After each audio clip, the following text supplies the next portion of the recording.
Assalamualaikum warahmatullahi wabarakatuh. Waalaikumsalam warahmatullahi wabarakatuh.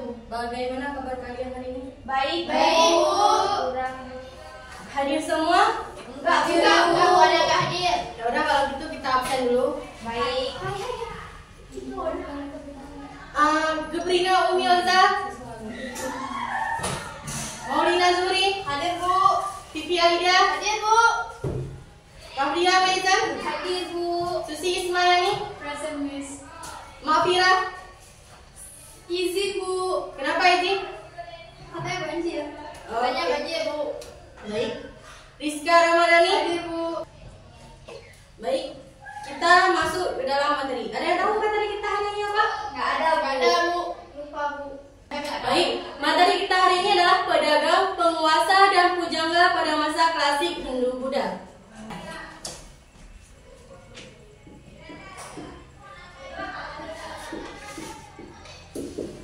Pendagang.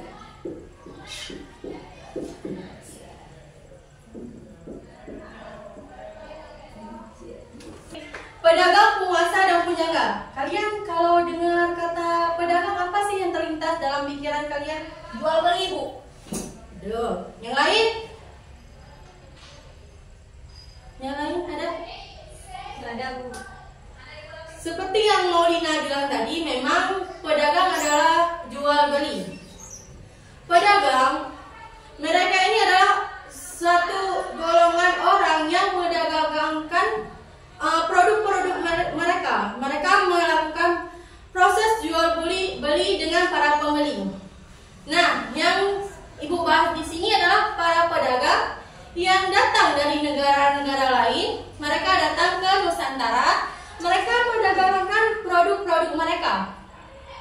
Bukan hanya memperkenalkan produk-produk mereka, mereka juga memperkenalkan budaya mereka, mereka memperkenalkan adat istiadat mereka, juga memperkenalkan agama-agama mereka.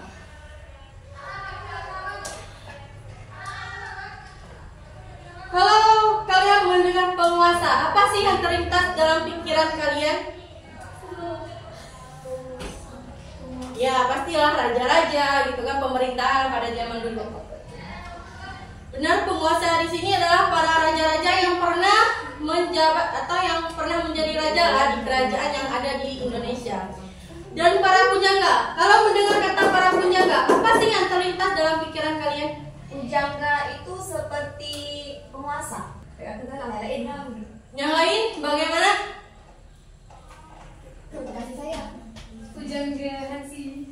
Jadi pujangga ini adalah mereka yang pada masa itu dipilih oleh para raja atau mereka diberi posisi di kerajaan untuk menulis sejarah-sejarah kerajaan itu. Sebenarnya pujangga ini mereka bukan hanya fokus pada membuat puisi, membuat syair-syair yang indah. Mereka juga menuliskan apa sejarah yang pernah terjadi di kerajaan ini. Misalnya di kerajaan apa itu pernah terjadi kejadian seperti itu. Nah, para pujangga-pujangga ini bukan hanya yang ada di Nusantara, mereka juga pendatang dari negara-negara lain, khususnya India. Mereka datang memperkenalkan seperti dewa-dewi, mereka memperkenalkan apa itu Mahabharata. Pernah dengar Mahabharata, Ramayana gitu? Pernah, Bu.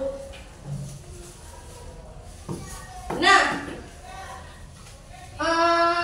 yang kita bahas ini bukan hanya apa itu pedagang, apa itu penguasa, dan apa itu pujangga. Kita akan melihat apa peran mereka pada masa era Hindu-Buddha dan apa sih hubungan antara mereka ini. Peran hubungan mereka pada masa klasik ini apa? Sebelumnya masa klasik itu adalah masa di mana kebudayaan Hindu-Buddha itu masuk dan berkembang di Nusantara. Mereka ini masuk sekitaran abad 12, dari abad ke-4 hingga abad ke-16 Masehi.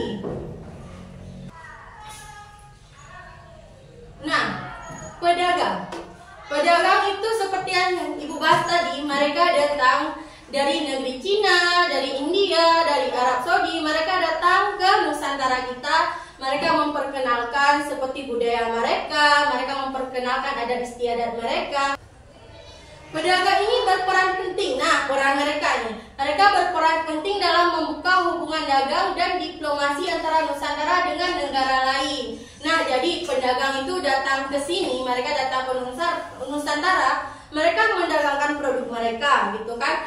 Jadi mereka ini akan kembali ke negara mereka dan mendagangkan produk-produk dari negara kita. Ibaratnya ekspor impor, bukan hanya mendagangkan barang-barang dari negara lain, mereka juga mendagangkan produk-produk dari negara kita. Mereka memperkenalkan rempah-rempah, misalnya mereka bawa ke negara mereka dan menjualnya dengan harga tinggi. Nah, misalnya India datang ke sini, mereka kan memperkenalkan rempah-rempah mereka, mereka memperkenalkan kain-kain sutra, mereka juga memperkenalkan adat istiadat mereka di sana. Seperti juga Cina, mereka datang ke sini, mereka memperkenalkan apa itu porselen, mereka memperkenalkan obat-obatan mereka. Seperti itu. Nah, poin selanjutnya adalah penguasa.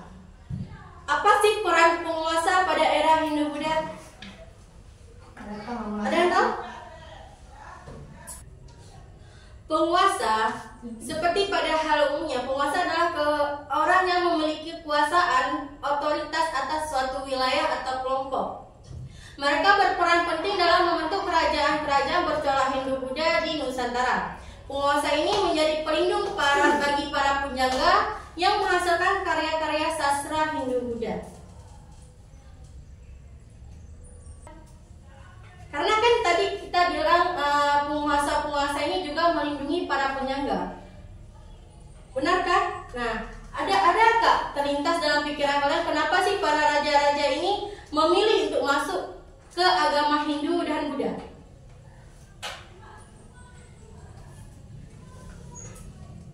Bisa Ibu jelaskan aja, Bu? Baik, Ibu jelaskan. Jadi, raja-raja di Indonesia itu dulunya masuk ke agama Hindu atau Buddha itu karena pengaruh dari orang-orang India yang datang ke sini lewat jalur dagang. Mereka membawa agama dan budaya, juga cerita dewa-dewa Hindu Buddha. Tadi Ibu jelaskan, karena raja-raja itu mungkin tertarik dengan cerita dan adat istiadat di sana. Hindu ini kan punya konsep dewa raja. Nah, kalian mendengar konsep dewa raja ini, apa sih yang terlintas? Dewa raja. Raja itu adalah dewa, benar kan? Nah, seperti itu konsep pada agama Hindu. Raja itu dianggap kayak dewa di dunia, seperti ini. Nah, jadi kan rakyat itu akan jadi lebih menurut kepada raja-raja. Nah, raja-raja pada zaman dulu ini langsung tertarik untuk masuk ke agama Hindu Buddha karena apa? Karena ingin rakyat-rakyatnya semakin patuh kepada mereka. Nah, poin selanjutnya adalah pujangga. Seperti yang Ibu bilang tadi, pujangga adalah mereka-mereka yang dipilih oleh raja untuk menuliskan sejarah-sejarah yang terjadi di kerajaan mereka.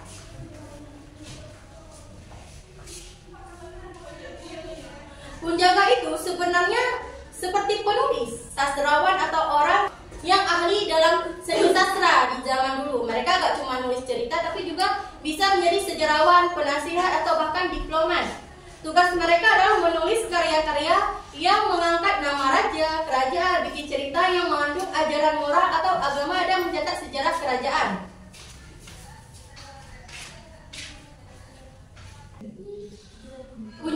Pujangga Hindu Buddha di Nusantara tidak hanya meniru atau menyesuaikan karya-karya sastra India, tetapi juga menciptakan karya-karya sastra yang original dan khas. Mereka juga menampilkan unsur-unsur budaya lokal seperti nama-nama tokoh, tempat, flora, fauna, adat istiadat, dan nilai-nilai. Dengan demikian, pujangga-pujangga Hindu Buddha berperan sebagai pencipta dan penyalur karya-karya sastra di Hindu Buddha.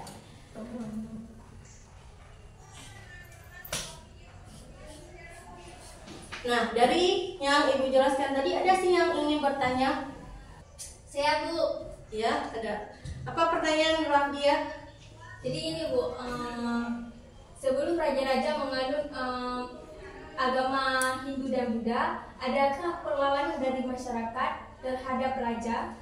Oke, jadi saat raja-raja itu memeluk agama Hindu Buddha, apakah ada perlawanan atau apakah bisa diterima oleh masyarakat? Adakah pemberontakan yang terjadi saat raja-raja tersebut menganut agama itu? Jadi jawabannya adalah pada zaman dulu itu kan konsepnya seperti ini. Raja itu adalah umpamanya apa? Raja itu tokohnya untuk ditiru oleh rakyat. Jadi saat raja menganut agama Hindu Buddha, rakyatnya akan mengikuti. Dan mungkin ada juga yang memberontak gitu kan. Tapi raja-raja di sini mengakali, atau maksudnya bukan secara langsung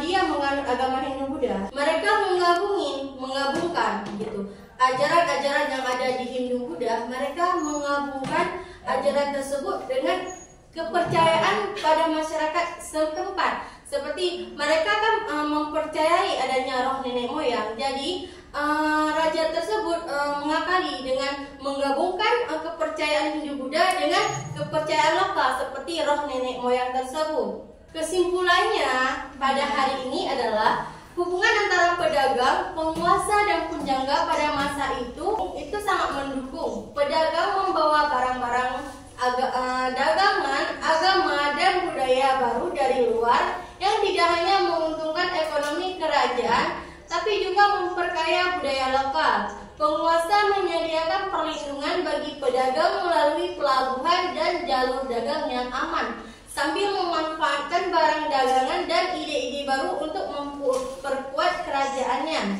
Sementara itu, pujangga berperan menyebarkan ajaran agama dan cerita-cerita moral lewat karya sastra, seringkali atas dukungan penguasa. Inspirasi pujangga juga banyak berasal dari cerita-cerita yang dibawa oleh pedagang seperti Ramayana dan Mahabharata. Hubungan ini menciptakan siklus yang saling menguntungkan di mana ekonomi, politik, dan budaya berkembang pesat bersama-sama. Nah, materi hari ini cukup di sini. Mungkin ada kekurangan dan kelebihan, Ibu mohon maaf. Assalamualaikum warahmatullahi wabarakatuh.